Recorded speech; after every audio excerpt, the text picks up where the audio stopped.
The push to hike the minimum wage. To talk more about that, let's welcome Genevieve Wood, who is Heritage Foundation's senior advisor and spokesperson, and Chris Liu, who served as Deputy Labor Secretary during the Obama administration and is currently a senior fellow at the University of Virginia's Miller Center.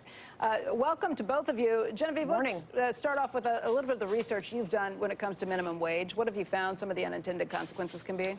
Sure. Well, in 2016, we actually did an analysis of this, and it looked at it. If we had doubled the minimum wage to $15, which is what Senator Sanders is calling for, across the country, you would see about 7 million lower wage jobs actually go away. So while some people might get a raise, a lot of people would actually lose their jobs. And look, when you look at companies like Walmart, maybe compare that to Amazon, large companies can take on those kind of higher costs much better than smaller companies. So Amazon, which they did, what, not even a year ago, raise their minimum wage, good for them. If Walmart wants to do that, good for them. But the government shouldn't be stepping in and making everyone do it. And again, smaller businesses, which employ about 70% of the folks in this country, they can't take on those costs the way larger companies with larger capital can. And you're going to see jobs actually go away. And that's going to be very bad for workers. You know, Walmart actually raised its minimum wage, too. It's up 50% over the last 4 years and is now at $11 versus the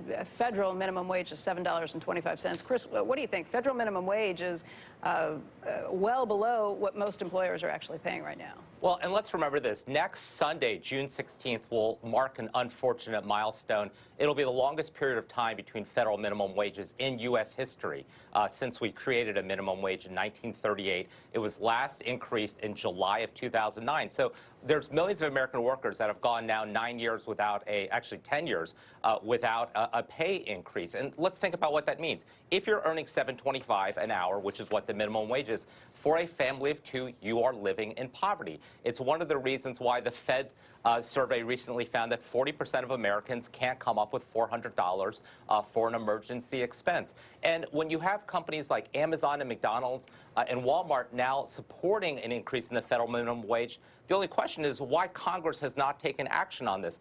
The minimum wage has been raised 28 times in its history under Republicans and under Democrats. And this idea that it's going to cause job loss is just contradicted by not only economic studies, but by real-world examples Chris, around the country. You'd be happy if you get, let's say we get a 40% increase in the minimum wage. You can just go home, gosh, because then everything's just fine. All of a sudden, people are getting $10 an hour instead of $7 an hour. They're still in poverty.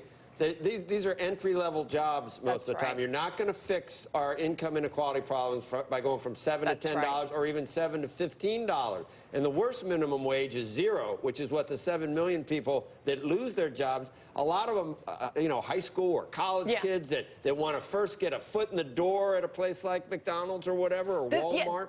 I mean, this is not hypothetical. I mean, we've seen this done. Seattle has tried it right here, right outside of Washington, D.C. A Maryland suburb did it. And what happened? Well, the McDonald's, for example, there put in 4 kiosks, which eliminated 4 jobs of people that would have been taking orders. Look, I mean, this is not something that, again, we don't know what happens. We do. And to the point of, like, we haven't had a raise in 7 years, nobody should be in a minimum wage job for 7 years. It is an entry-level job. People who don't have skills, it's their opportunity to get their foot in the door. And as you rightly pointed out, this is a lot more about suburban teenagers than it is a single mom. Most minimum wage workers, after 1 year on the job, get a raise. After 1 year, some less than that. But the idea that people are making $10 to $15 an hour for 10 years in a row, they're in the wrong business. That's not the way it works. Look, these are the same arguments that have been made over the last 8 years. Every time the minimum wage is talked about increasing, we always talk about job losses. And go back and look in the studies in places around the country. There has not been job loss. A modest increase in the minimum wage, according to the vast majority of economists, does not lead to job loss. And let's consider that 8 million working mothers would get an increase would get a pay raise with an increase in the federal minimum wage. 4 million of those are single mothers. The average age of people earning minimum wage is over 30 years old. This disproportionately helps African Americans and Latinos. Sure, we need to do more about income inequality, but we can't sit at $7.25 for another year.